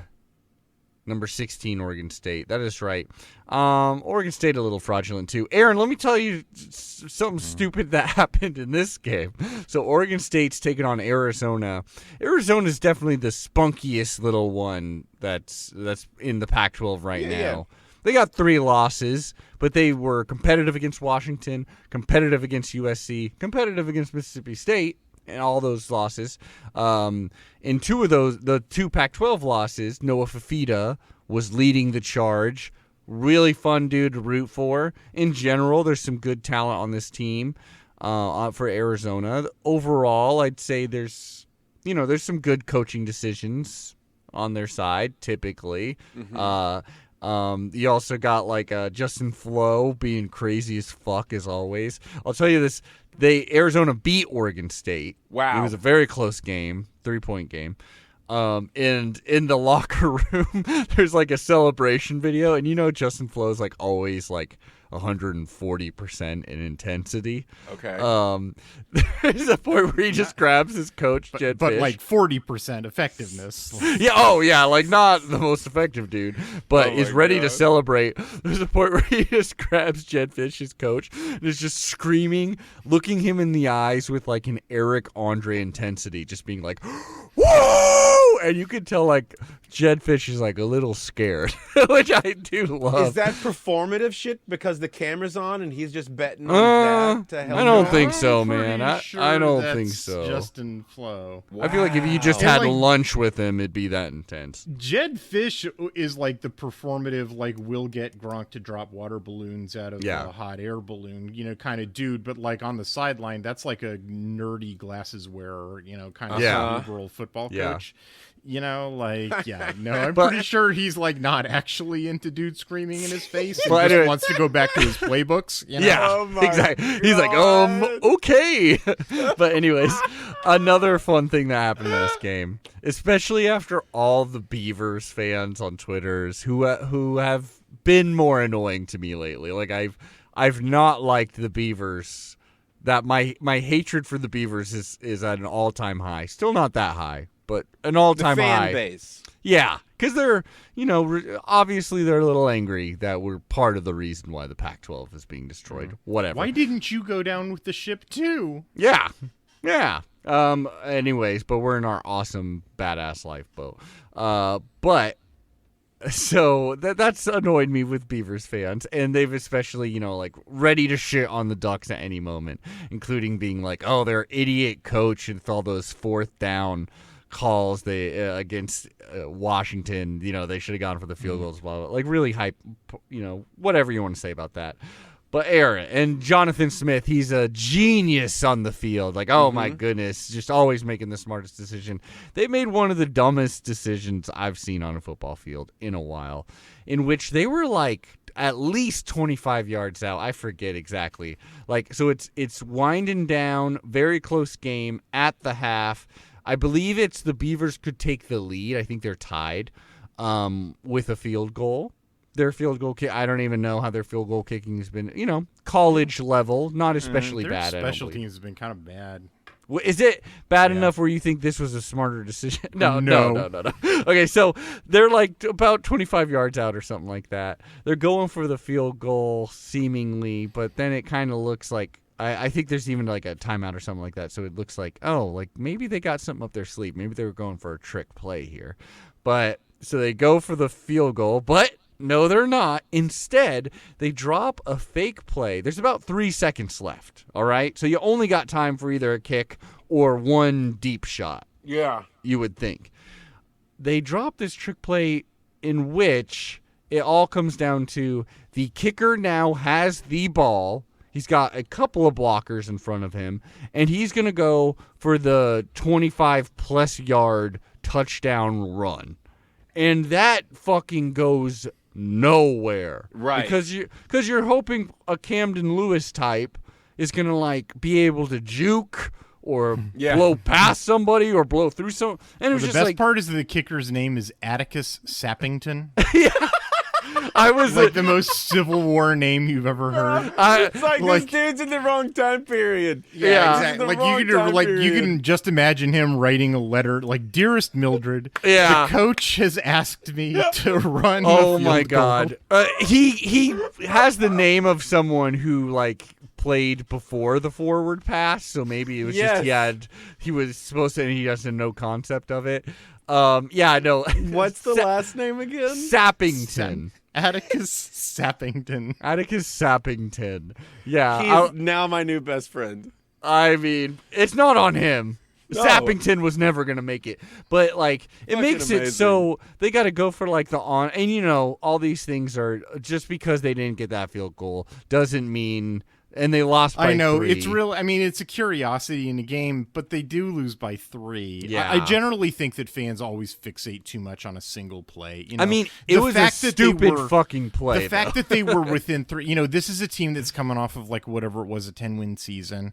Like, look, if you want to get mad at Jonathan Smith, get mad at his like off-season complacency. Yeah. Get mad at his, the fact that like he didn't rebuild his defense. Get mad at the fact that like he ought to be in a much stronger position, than Jed Fish is, so that the game never should have been close enough to be decided by 3 points. Like, get mad that he makes you want to watch him milk himself. I'm pretty mad about that. They're like, look, an analyst doesn't look at analysts don't look at single, points of failure. They look at the fact that the game was close enough to be decided at a single point of failure. It's casuals who point and laugh at, single points and failures. Mm-hmm. But like, boy, there was a lot to point and laugh at.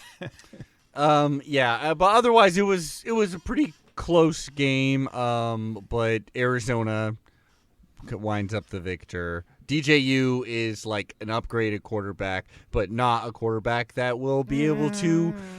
Then last year, would you say no? Oh, that's a pretty good take. He's definitely not the kind of quarterback that will be able to lead you to a win against Arizona. More zip on the ball coming out of his hand there's not greater accuracy and there's inferior decision making compared to Gulbranson. Interesting tag. I believe you. Okay, Colorado lost to UCLA. Pretty nasty game. Really? Shadur Sanders. It was like, hey, this one was pretty similar to how didn't I say this is going to be a super low scoring rock fight kind of game because like UCLA's defensive line was going to smash them, but UCLA's offense just sucks out loud. That is exactly what happened. This one I didn't watch too much of. I know enough to know that's exactly what goddamn happened. There's a third quarterback UCLA, yeah, who comes in and immediately throws a pick.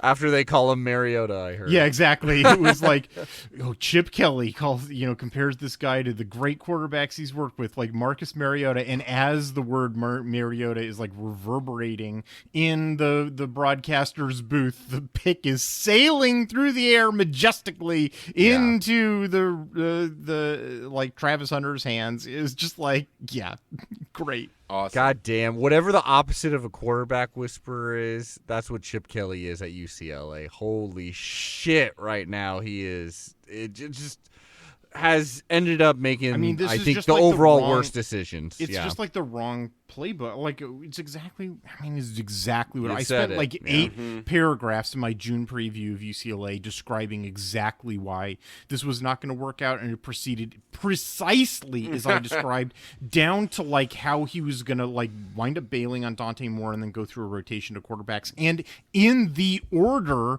of rotation of quarterbacks that I predicted. Like, it's true. It's true.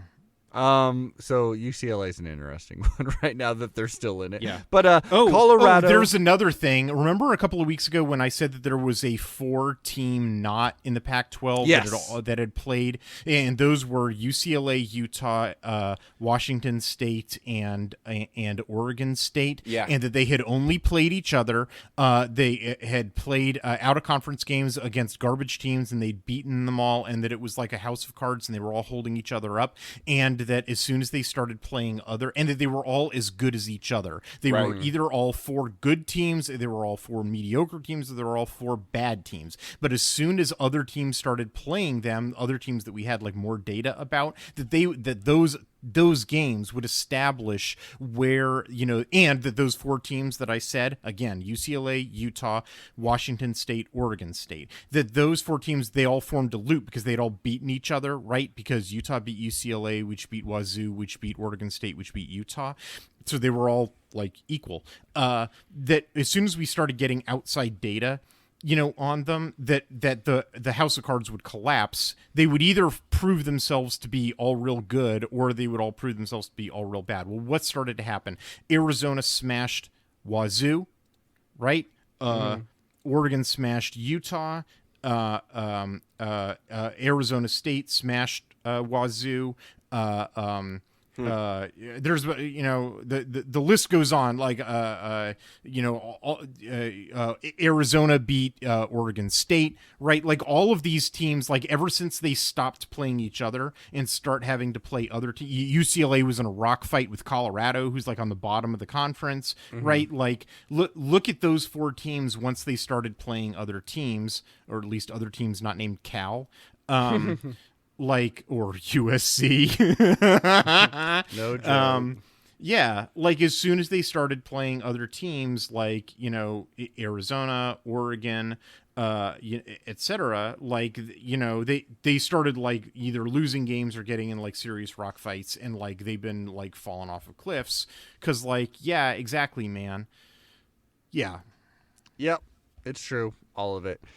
So here we are, Colorado. Aaron said he wanted more advanced warnings about teams. That's why I wanted to jump in. Yeah, I think it's good. Colorado doesn't have an offensive line. Deion Sanders himself has said it, that he's like, yep, I'll be shopping for a new O-line next season. Wow. And it's true, that doesn't do a whole lot for morale, does it? No. Well, maybe he won't even be there. So there you go. Yeah, maybe. And Shador is trying, but what can you do without an offensive line? Versus Oregon State, number 20, technically. This is on the Colorado Buffs territory, though. This is on their turf. Who are you going with? I feel like maybe the Colorado ship has sailed for me. And They're looking pretty desperate bowl-wise. Like, they need to start getting some wins here. yeah. And maybe Oregon State is about to start showing how it's going to fall apart. Possible. But also maybe it was just a one-play mistake. And the fan base, as we said, is overhyping how bad they really are. And so therefore Colorado shouldn't be a real issue because of their actual known problems. So I think I'm going to have to say the Beavs. You're going with the Beavs. You know what? Oh boy. I'm gonna feel a little feisty here, and I'm trying to go against the grain because I'm trying to catch up. Yeah, you're to good going old against Hiff everything here. I say. I'm gonna go. He's trying to catch up to Aaron. No, I'm trying to catch up to Hith. I said Hith, not Aaron. Colorado. I think I'm going with Colorado. I think they're just because I think Colorado will be balls to the wall. Fuck it. Shedeur, get out there, throw, and that may actually be effective against this Oregon State secondary. And then I think, well, Beavers are probably just going to run through Colorado. I'm kind of going against my brain here, assuming that Hith is going to choose the Beavers. Which I think the Beavers are probably the better team, probably going to win. But I think there's enough of a chance, and I'm chasing points. I'm going with Colorado. I love it. You think I'm going to choose the Beavs, huh? Yeah, I do. Maybe not with that tone. I mean, I think Hithilday, honestly, you could get every single you could hijack the point system now because Adams It's true. now You should have me, like, from a game theory perspective. Oh, yeah, you should yeah, have yeah. me choosing first. Right. It is only because, like, I could just pick the same as Adam does, and you vote won't racist. lose any credibility. Right. Well, it's just I pledge not to do that. I pledge that I will pick what I think is the correct. Well, and pick. you're the a guest. proper It's moral man. On my honor. honorable to let the guests choose first. No, give me the Buffs. Oh, I'm picking the Buffs for the same reason that I picked Arizona against Oregon State last week. Number one, Oregon State's a fraud. Number two, this game is played in Colorado. And like Oregon State plays much better at home. Colorado plays much better at home. Number three, like Oregon State can't defend the pass. All Colorado does is pass. It's true that Oregon State will probably be able to run against Colorado, but like I think that a passing team just has more ways to win than a rushing team does. And that Oregon State secretly can't defend the pass, and nobody knows it because nobody watches their games. Actually, they all claim that they do because they want to, seem like they're blue collar supporters. But then as soon as they are like, oh, but then I'd have to watch like running 45 times a game. Let's see what else is on. Oh, I'll just claim that I watched that game. And then they don't actually see that they have like nothing going on. Anyway, I just think, this is Colorado's like turnaround game. This is like actually a really good matchup for the Buffs. This is their turnaround game? No, well, I just mean it's a really good matchup for them, and like they've been They getting, need like, it. This is like it's been like nothing but bad news for them over the last couple of weeks, and like this is I just want to know, this is finally a game where this is a really good matchup for them. Oh, the other thing, this is like one of the few games they're going to play where they actually have like a decided talent advantage. Wow, that's a good point. I just want to note that I audibly tried to use my brain to figure out how this game would go, and it is apparently the worst thing Game I've hasn't ever been done. played. Game hasn't been played yet. I was all actually I'm really saying is surprised I'm that you two. already I regret- really would have guessed that Aaron would have taken Colorado and Adam would have taken Oregon State. Right, exactly. I was going to go with Colorado because I felt groovy on it, but then I'm talking myself through what I Well, should Aaron, you follow. want to switch? I think wanna you two switch ought to switch picks? just for like identity purposes. I would do it. I would gladly. I would prefer to go with Dion. Okay, let's Okay. switch. Let's switch. We're switching. See, y'all picks. just had me afraid that maybe I shouldn't be hyped about something that I can't help but want to be. In my head, it's still, especially. I mean, like Jonathan all the Smith. advanced stats have the Beavs with like Yeah. 80% plus. Like Oh, it's wow. like according to math, it's the smart play to pick the Beavers. Adam, you're probably getting the smart play. It's just I watch film, and Aaron has magic powers. Right. I do think it because my brain is telling me Oregon State. I do think Amazing. I love maybe it. they will be able to just like do the kind So of game that they your always brain, want. my Run. eyes, and Aaron's heart. Yeah. There we go. Yeah, We've exactly. almost got Captain Planet. That's gonna be an interesting. That's got us divided there. Okay, and then last, not least at all. Actually, pretty Really? much a good game. Most competitive game this week. Pretty Okay. excited. Now the real number 20 is UCLA. There we go. Arizona versus number 20 UCLA. Saturday, 7:30 p.m. FS1. Definitely watching all of this one. Arizona has been a team on the rise. Absolutely. Their defense shows up a lot of the time. Not against better offenses. It hasn't quite been enough to seal the win, but it's been enough to make it competitive. Yeah. UCLA has a pretty dang good pass rush. Their defense overall was overrated earlier in the season, but you can't hang your hat on the pass rush, which against Arizona maybe will be pretty effective. And then their QB play is no. I'm going to say it's a no. It's overall a negative. But they do have talent, yes, on offense. Right. Chip Kelly is a smart guy with offense. Was at one point. And that is where I'm going. Okay. Arizona's got really talented receivers, though. You should Okay. let that know. So this is a perfect chance for me to try and re-attain my ability to commune with the universe because I've been Okay. out of touch. Yeah, go for it, bro. And out of time. Okay, let's see.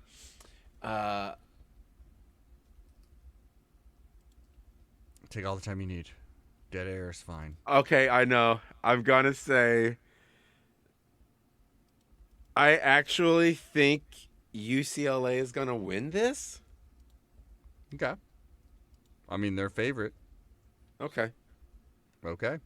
There you go. So you're going with So UCLA. Damn, this is actually pretty tough one.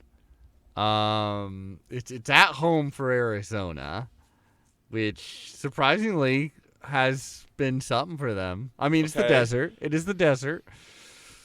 Whew, fuck. This is really hard, actually.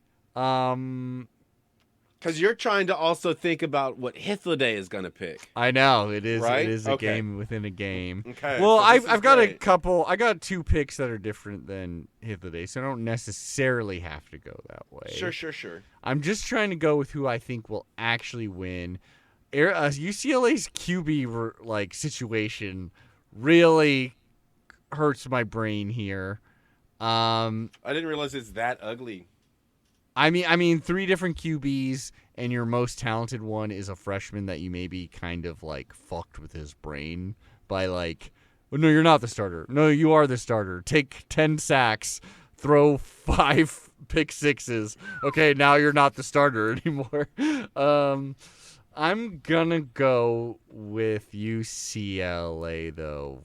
Oh wow. Even though my heart is, I really do like rooting for Arizona lately. I think maybe I don't know why. I think maybe UCLA's pass rush will mess this up enough, and then see, this is the thing. It's really hard for me to make the leap to go, and then UCLA's offense will blank to win this game. That's the hard part for me. Yeah. But I think it will blank to win this game, whatever that is. Yeah. That's where I'm at. This is a weird one. I'd like to say Noah Fafita wins it, with a T-Mac touchdown, but I don't really know. And maybe that's what'll happen. Hythloday, who do you got in this one? Give me the Cats. Give you the Wow, Cats. all right. I thought so. All 4 of the teams in the 4-team not are frauds. Yeah. Arizona is outside of it, and the game is in Tucson. for a night game. Dude, Hythloday, I think you have struck gold when you have discovered this fact. It's kind of amazing. It also goes to Arizona's show you. on the rise, and UCLA didn't know what they're doing. Yeah. Right. Yeah. It's true. And it's also interesting, just all these few ranked Pac-12 teams were like, they're a fraud. Like, absolutely don't deserve that ranking. Like I mean, USC, look, man, I it's guess the they do. Pac-12. Like, is there Yeah. any more certain,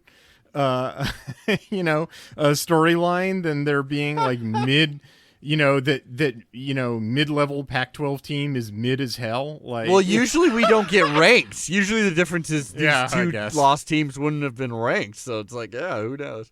Well, there you have it. Those are all those picks. Interesting choices from us, I feel. It's a wide swath. Man, This is where we last left off. So it's God gonna get man. worse than this, Aaron. Aaron's trailing 36 points. I've got 44 points. Hith has 47. Last week I did a little bit better than y'all, which leaves me that much closer. Hith's still in the lead with 51 points. I don't think I have catch up. 49 points. Probably not. You got to just start. I don't know what you got to do. Aaron's did got you have 40 USC? points. Is that how you caught up? I think I did choose USC. I reluctantly chose USC too. I was just like, well, they're more talented, I guess. Wilcox. That game, it should have been. I should be wrong, but no, I chose USC. So I'm catching up. You This week, I will say you were 6 points behind at one point, and now you're within 2. well, Hith is going for some bolder ones where he's like, I need you to come with me to Vegas, sir, and we'll go to the Sphere and have a good time watching the Sphere. How about But we go then to I the need you to- fucking Pac-12 championship game, my man? Oh, perfect timing! But yeah, we There you need to go. hit the tables because I need your poker game. Oh, Apparently. good. Well, look at my betting history, and you'll know that's a really good idea. Speaking of which, we got to start making some bets here. We never write them down. We never remember them. Well, I remember we got one wrong at least. But let's do some super specific predictions. Today, I'm going to ask for a different one than just USC losing out because it's getting a little stale at this point. But for Oregon Cal, what do you have? We wait in anticipation. Who were you asking me? Yeah, I was asking you. Oh, I thought that was directed to Aaron. Do I have a particular pick for Oregon, pal? Let's see. It's over at halftime. Yeah, that sounds about right. Aaron, what about you? Is the universe telling you something? Yeah. What's our backup quarterback? Ty Thompson. He's gonna start the game. Start the game? Fuck! Start the game. I hate Wow. that. That's terrible. I hope you're wrong. God, I hope you're wrong. No, 'Cause I think- that only means either tragedy or sickness or injury happened to Bo Nix. No way. It means we're so Ty Thompson just did assured- so we're good in so practice. assured of this game being a win that we would rather have Bo Nix on the sideline just taking some time to just because like you need that guy healthy, the most healthy, right? Yeah, you're just like, this We're is so an assured exhibition of the game. win that we'll be like, Ty, go have fun, kid. Tear him up. Nom, nom, nom, nom. Hythloday, can you, as a film reviewer, I would imagine, I mean, you'd hate that as like a fan and like as a, someone who wants to win this game by as much as We possible. will. But I would imagine as a film reviewer, you're like, oh, sweet, a full game of Ty Thompson? Okay, let's see what we got here. Would you like that? And I would just hand that off to the intern. Yeah, there you go. Fair enough. My pick for the super specific prediction will be not 1, not 2, but 3 interceptions thrown from Fernando Mendoza. Okay. But only because they're asking him just to go all out and just throw that thing nonstop. But also, get this, and this will be really bad for the Ducks, 3 touchdowns from Jay Knott, who I believe is healthy, right? I saw him last game, but then I started not seeing him, so I don't know if he is. Either way, 3 touchdowns from Jay Knott, 3 picks from Fernando Mendoza. Ducks will still dominate and win the game, but enough to make Oregon fans super pissed that they scored 3 touchdowns. I've read some predictions for the ball to be slick for some reason. I mean, obviously, it never rains in Autzen Stadium. Yeah, so, no. Cal Bear tears, obviously. There may be quite a bit of running in this game. Like maybe a lower possession game. But yeah, just like a lot of running, and like I don't really think, and because the one thing, I mean, really the only thing that Cal does well is prevent explosive rushing that Oregon just takes 6 yards at a time. That it's just 6 yard run, 6 yard run, 6 yard run, and that Oregon just sort of operates a 6 yard offense.